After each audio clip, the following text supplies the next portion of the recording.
Hello everyone, welcome to all of you. ME 206 subject के अंदर आज हम ऑटोमोबाइल फ्रेम और बॉडी के बारे में डिस्कस करेंगे। देखिए, इससे आपके सामने फ्रेम का जो स्कीमेटिक डायग्राम है वो दिखाया गया है। तो देखिए, फ्रेम क्या है। The frame or under body is the main part of the chassis on which the remaining part of the chassis are mounted. It is a rigid structure that forms a skeleton to hold all the major parts together. यानी कि frame जो है automobile vehicle का एक आधारभूत इकाई है जिस पर कि और अदर पार्ट्स जो हैं ऑटोमोबाइल व्हीकल के वो इंस्टॉल किए जाते हैं या उन पर आरोपित किए जाते हैं। देखिए, स्कीमेटिक डायग्राम में ये फ्रेम के साइड मेंबर्स होते हैं जो कि लॉन्ग मेंबर भी कहलाते हैं, शुरू से लेके एंड तक जो लेंथ चलती है। अब इनके बीच में ये वाले जो मेंबर्स हैं ये क्रॉस मेंबर्स कहलाते हैं।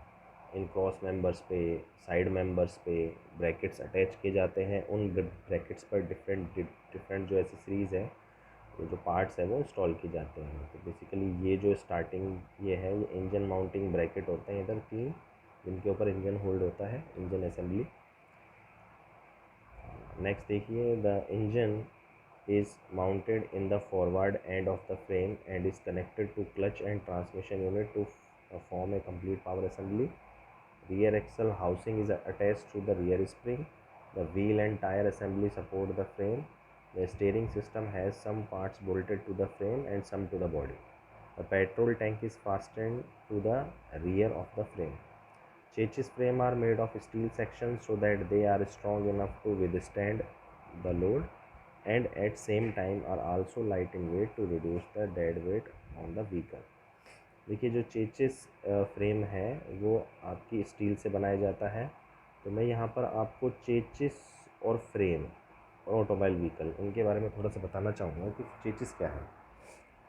देखिए, ऑटोमोबाइल व्हीकल के उन इम्पोर्टेंट पार्ट्स की असेंबली जो सेल्फ प्रोपेल्ड होकर के, यानी कि एनर्जी उत्पन्न करके स्वयं एक स्थान से दूसरे स्थान तक जाने में सक्षम हो।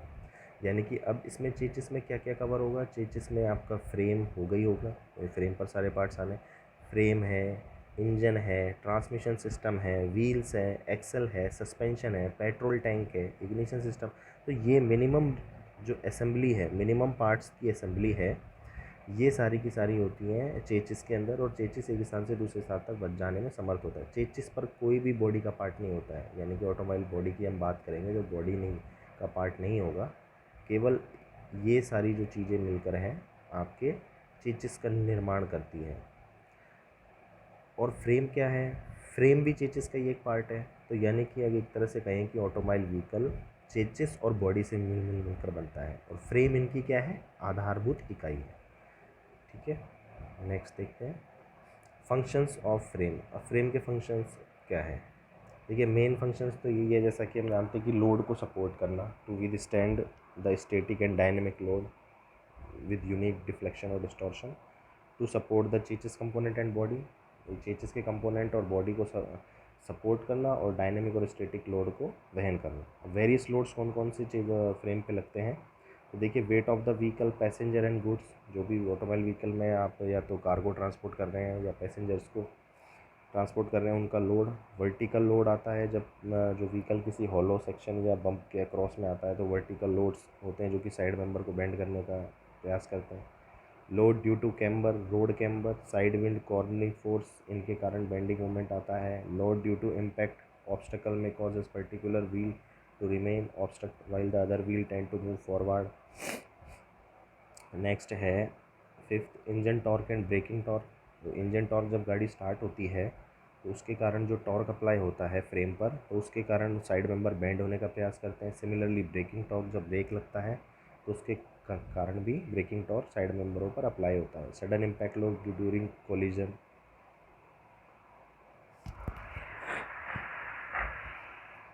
देखिए, types of frame. Types of frame में आपके तीन टाइप्स के जो सेक्शंस यूज़ होते हैं। एक है चैनल सेक्शन, एक बॉक्स सेक्शन और एक ट्यूबुलर सेक्शन।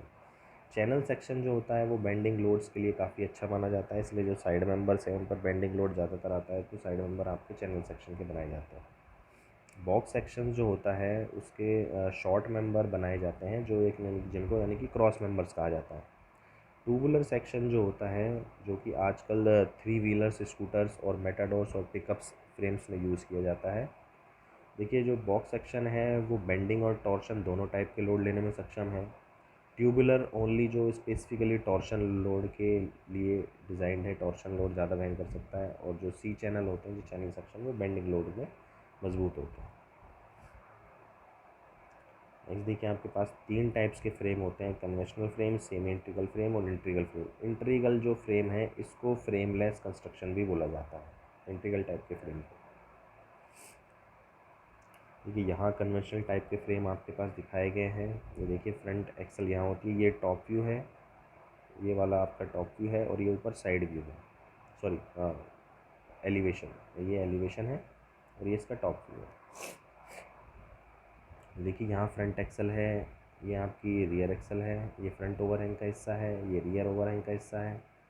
यहाँ पर डिफरेंट डिफरेंट देखिए क्रॉस मेंबर्स दिखाए गए हैं जो लगे होते हैं, ब्रैकेट्स शो किए गए हैं, ये सारे ब्रैकेट्स हैं जिन पर डिफरेंट एसेसरीज माउंटेड होती है। यहाँ पर मैं आपको एक बात बताना चाहूँगा कि देखिए, ये जो रियर एक्सल्स है, ये फ्रेम का हिस्सा जो साइड मेंबर है, तो देखिए फ्रंट की जो ये वाला क्रॉस मेंबर्स है ये इन स्विफ्ट है, यानी कि आप इसको यहाँ देखेंगे, यहाँ देखिए, इसके बाद ये फ्रेम का हिस्सा इस तरह से डाउनवर्ड जा रहा है, इस वाले क्रॉस मेंबर्स के बाद ये इन स्विफ्ट है। और यहाँ देखिए, इस वाले क्रॉस मेंबर्स के बाद ये जो रियर ओवरहैंग के बाद ये हिस्सा उठा हुआ है यहाँ से, ये कहलाता है अपस्वेप्ट।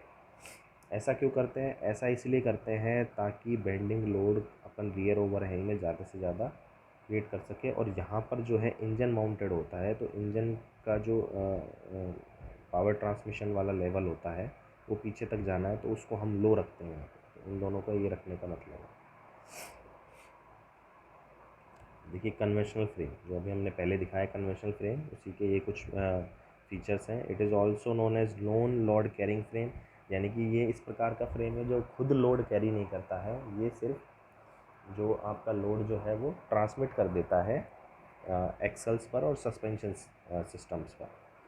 और इस टाइप के जो फ्रेम होते हैं वो ज़्यादातर उनमें वुड इस्तेमाल की जाती है बॉडी वर्क के लिए। Body work is made of material like would completely isolated from frame deflection, यानी कि जो बॉडी है फ्रेम की, उस पर अगर कोई डिफ्लेक्शन आ भी जाता है तो उससे फ्रेम प्रभावित नहीं होता।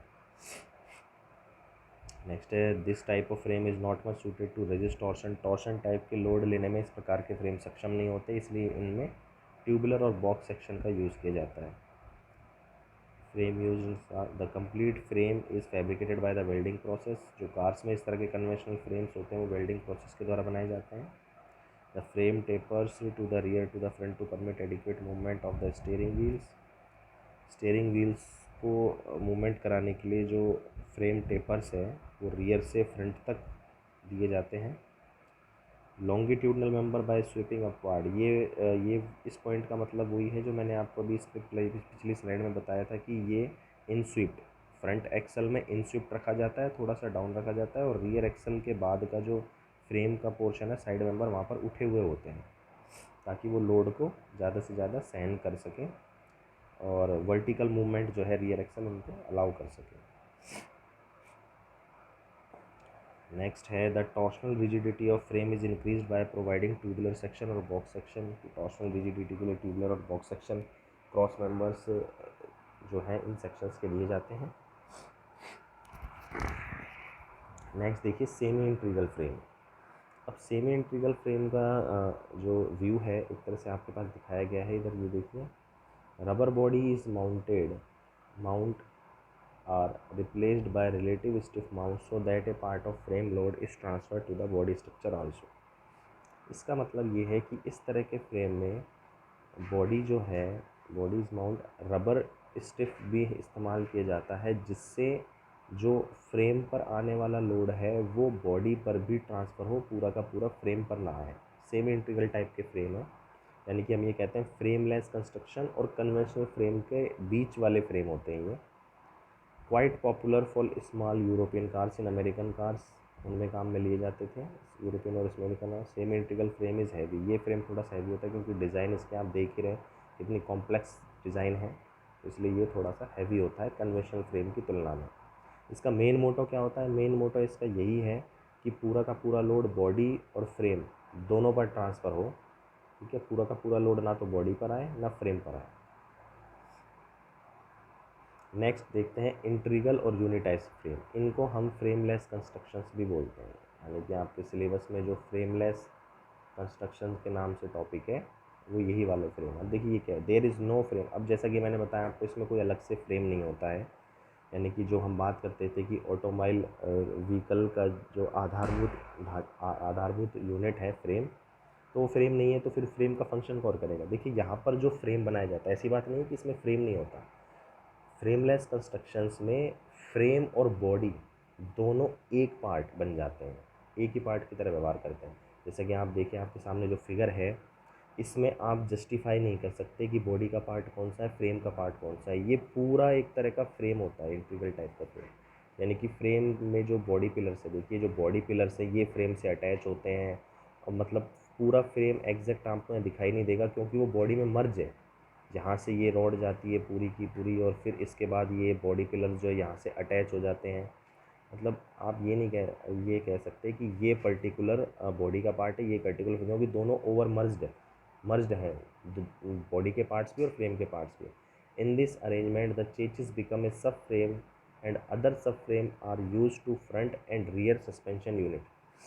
यानी कि इस प्रकार के अरेंजमेंट में जो चेचिस है वो भी एक तरह का सब फ्रेम हो गया, यानी कि फ्रेम के ही छोटी यूनिट सब फ्रेम कहलाएगा। And other sub frames are use for front and rear suspension unit, यानी कि फ्रंट में जो सस्पेंशन और रियर में जो वो सस्पेंशन है इसी सब फ्रेम पर माउंट होंगे।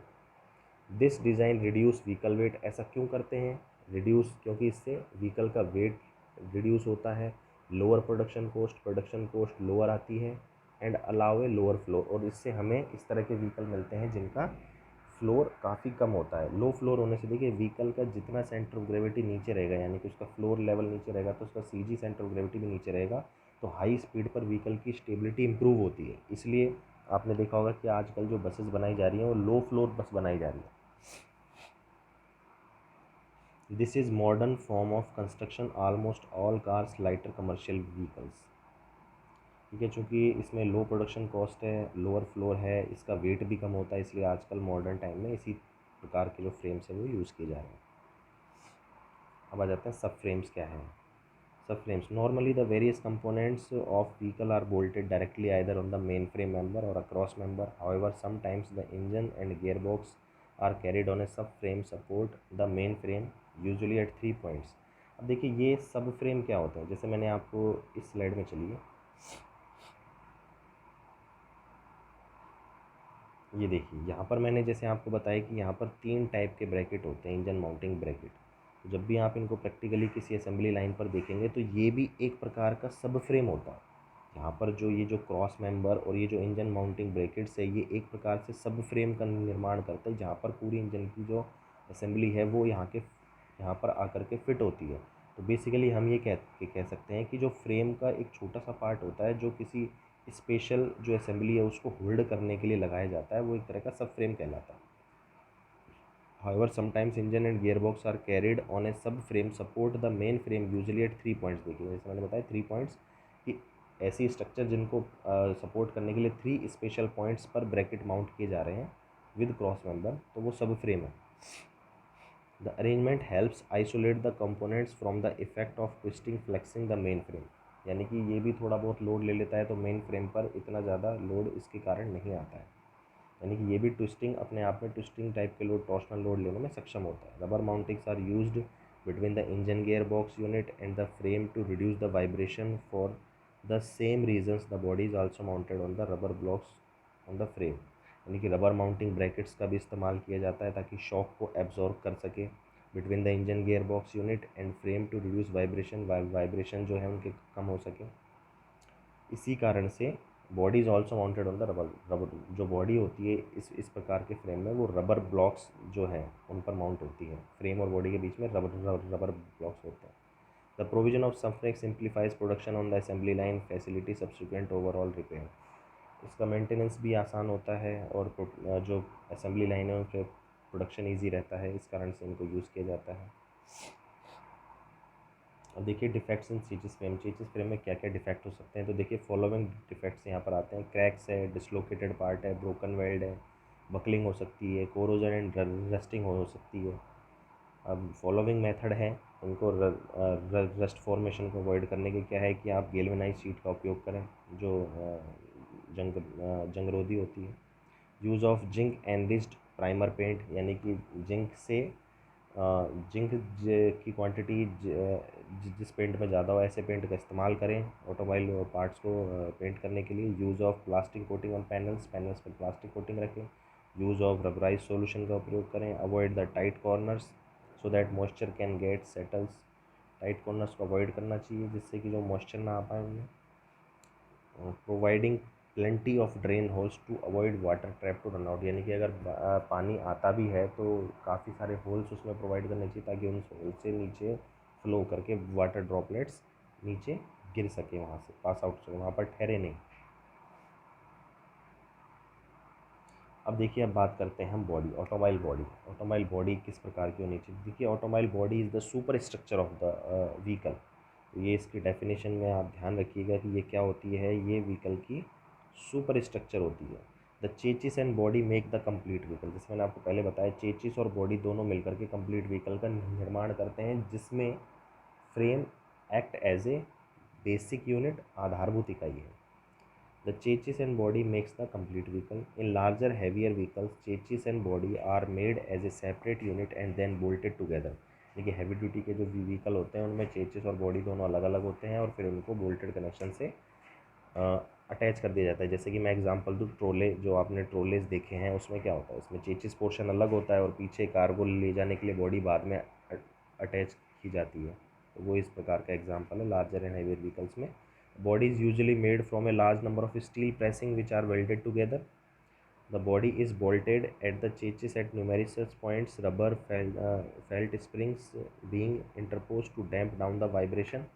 इसका मतलब ये है कि जो बॉडी है उसको एक कंप्लीट यूनिट ना बना करके उसको काफ़ी सारे मतलब पार्ट्स में बनाया जाता है फेल्ट स्ट्रिप्स के द्वारा, और उन पर न्यूमेरिक पॉइंट्स पर रबर इम्पोज किया जाता है जिससे उनका जो वाइब्रेशन और नॉइज़ वो कम हो सके, जो कि डैम्पिंग है। अब देखिए रबर मेटल को यहाँ पर क्यों इम्पोज किया जा रहा है, हम बार बार ये बात कर रहे हैं कि रबर ब्लॉक्स लगाए जाते हैं और रबर शीट्स लगाई जाती है बोल्टेड करने के बाद।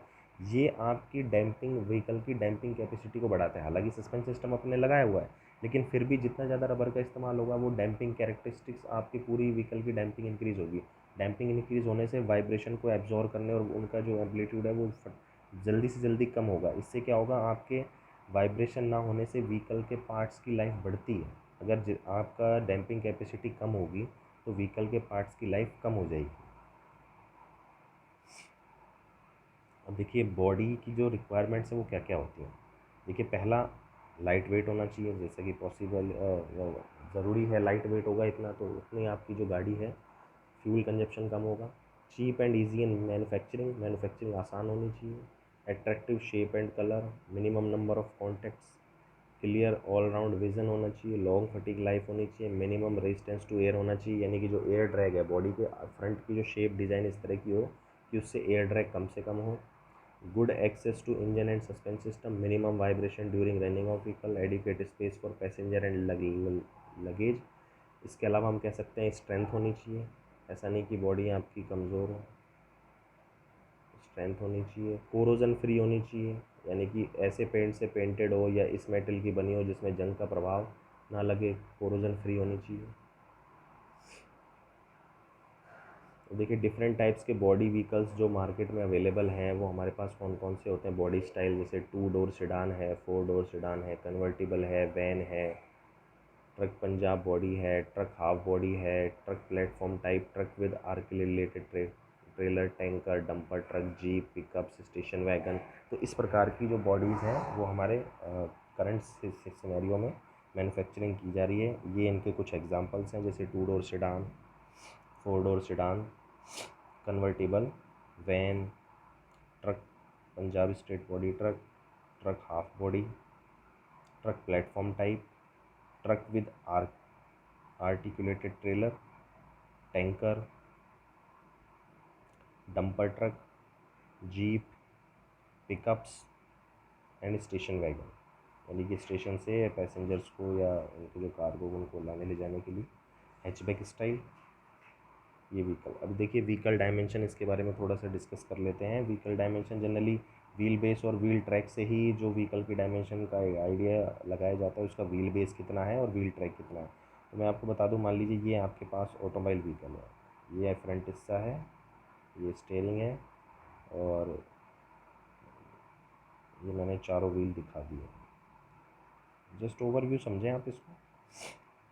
तो देखिए व्हील ट्रैक क्या है, तो देखिए ये फ्रंट ले लो चाहे रियर ले लो, ये वाली जो दूरी है, यानी कि फ्रंट एक्सल पर दोनों इन व्हील्स के बीच की दूरी या फिर रियर एक्सल पर इन दोनों के बीच में जो सेंटर टू सेंटर डिस्टेंस, तो ये वाली जो डिस्टेंस है ये कहलाएगा आपका व्हील ट्रैक।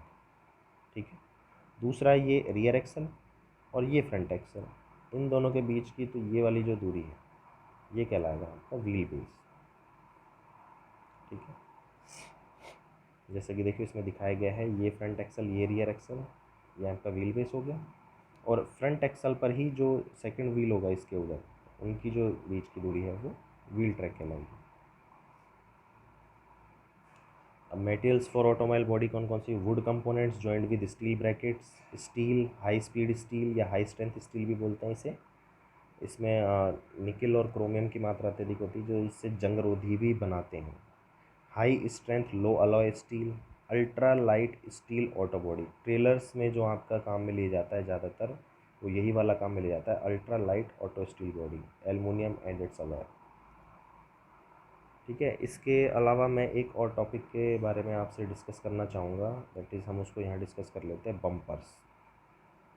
ये आपका ऑटोमोबाइल के सिलेबस में जो लास्ट चैप्टर है वो हमारा कंप्लीट हो गया, उसमें एक टॉपिक बच जाता है बम्पर। बम्पर के बारे में हालांकि आपको ज़्यादा मेटेरियल बुक में ना मिले, आपकी जो कृपाल सिंह की बुक है, लेकिन मैं आपको यहाँ बता देता हूँ कि बम्पर कोई बहुत बड़ा टॉपिक नहीं है। बम्पर क्या है, जैसे कि आप जानते हैं कि ये ऑटोमोबाइल व्हीकल है, इसी में बता देते हैं। ये देखिए ये ऑटोमोबाइल व्हीकल है, तो इसमें बम्पर वाला पोर्शन क्या है, ये यहाँ पर ये पोर्शन जो है ये कहलाता है फ्रंट बम्पर और ये कहलाता है रियर बम्पर। आगे भी लगा होता है, पीछे भी लगा होता है। अगर इसको थोड़ा सा और दिखाएं तो इस पोर्शन को रियर बम्पर और इस पोर्शन को फ्रंट बम्पर। तो ये क्यों लगाए गए हैं, देखो पहला जो बेसिक है वो तो इनका मेन जो काम है कि जब कोलिजन होता है, गाड़ी जब किसी सॉलिड ऑब्जेक्ट से या किसी दूसरी गाड़ी से कोलिजन होता है, तो कोलिजन के दौरान ये जो बम्पर है ये टकरा करके एनर्जी एब्जॉर्ब कर लेते हैं और खुद डिफॉर्म हो जाते हैं। उस शॉक को, उस एनर्जी को, उस कोलिजन को ये आगे ट्रांसफ़र होने से रोकते हैं ताकि वो आगे ना जा पाए। ऐसा ही सेम काम यहाँ रियर बम्पर का है कि ये इस तरह के मेटल के बनाए होते हैं जिनमें की प्लास्टिक बॉडी होती है, प्लास्टिक बॉडी, और उससे क्या होती है कि कोलिजन को खुद झेल करके खुद मतलब ख़त्म हो जाते हैं, क्रैश हो जाते हैं, लेकिन उस कोलिजन के शॉक्स को या उसकी शॉक एनर्जी को आगे ट्रांसमिट होने से रोकते हैं। पहले क्या होता था कि ये बम्पर्स पहले हार्ड मेटल जैसे कि स्टील है या आयरन है उसके बनाए जाते थे, तो उससे क्या होता था कि जब गाड़ी टकराती थी, जब गाड़ी वो टकराती थी, मान लो कोलिजन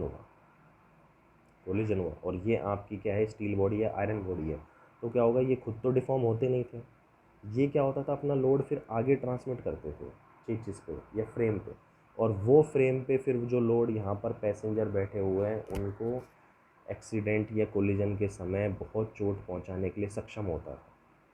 तो इसी दिक्कत को ख़त्म करने के लिए ये इस मेटल के बनाए गए हैं जो खुद डिफॉर्म हो जाए, खुद क्रैश हो जाए, लेकिन उस शॉक्स को आगे ट्रांसमिट ना करें, तो इसलिए ये प्लास्टिक के बनाए जाने लगे हैं। जैसा कि अपन देखते भी है कि अगर गाड़ियों से छोटी मोटी अगर कोलिजन होता भी है तो उसमें आपका बम्पर डिस्ट्रैक्ट होता है, वो कोलिजन जो है उसका आगे तक असर नहीं आ पाता है क्योंकि ये प्लास्टिक कंपाउंड इस मेटल के बनाए जाते हैं जो कि एनर्जी को एब्जॉर्ब करें, ना कि उसे ट्रांसमिट करके आगे ले जाए। और यहाँ पर ये जो स्टील रॉड होती हैं, आपने देखा होगा कई बार जो गाड़ियों के यहाँ पे ये जो स्टील रॉड आगे गाड़ी को मतलब मस्कुलर शेप देने के लिए लगाते हैं, तो दिसंबर 2018 में गवर्नमेंट ऑफ इंडिया का एक ऑटो जो अपने मोटर व्हीकल एक्ट है उसी में एक रूल चेंज आया था कि आप यहाँ पर जो स्टील के जो मस्कुलर बॉडी दिखाने के लिए जो लगाते थे या फ्रेम में अटैच, वो नहीं लगाएंगे। वो मना हो गया है अब। तो वैसे लोग लगवाते थे, तो वो भी अब क्या है कि गवर्नमेंट की तरफ से उसको लगाने के लिए मना कर दिया गया, क्योंकि उससे क्या होगा, मान लीजिए वो देखो यहाँ लगाया गया है, फ्रेम पे अटैच होगा, फ्रेम से वेल्ड होकर के वो यहाँ लगेगा बम्पर के आगे, तो इस बम्पर का लगाने का कोई मतलब ही नहीं रहा। कोलिजन होगा, सीधा इससे टकराएगा और ये फ्रेम से होते कोलिजन यहाँ ट्रांसफ़र होगा पैसेंजर के पास, तो यानी कि ये बम्पर अपना ऑब्जेक्टिव फुलफ़िल नहीं कर पाएगा। तो इसीलिए उसको हटाने का जो गवर्नमेंट ऑफ इंडिया ने मोटर व्हीकल एक्ट के तहत दिसंबर 2018 में इसको इस पे लिमिट लगा दी है कि आप भाई अपनी गाड़ियों में, चाहे पैसेंजर गाड़ी हो या टैक्सी, आप इस तरह के बम्पर्स जो है नीचे इधर स्टील या आयरन के नहीं लगाएंगे। ठीक है, अब आज के जो वीडियो लेक्चर में इतना ही, और अगर कोई क्वेरी हो तो आप कमेंट बॉक्स में पूछ सकते हैं। Thank you.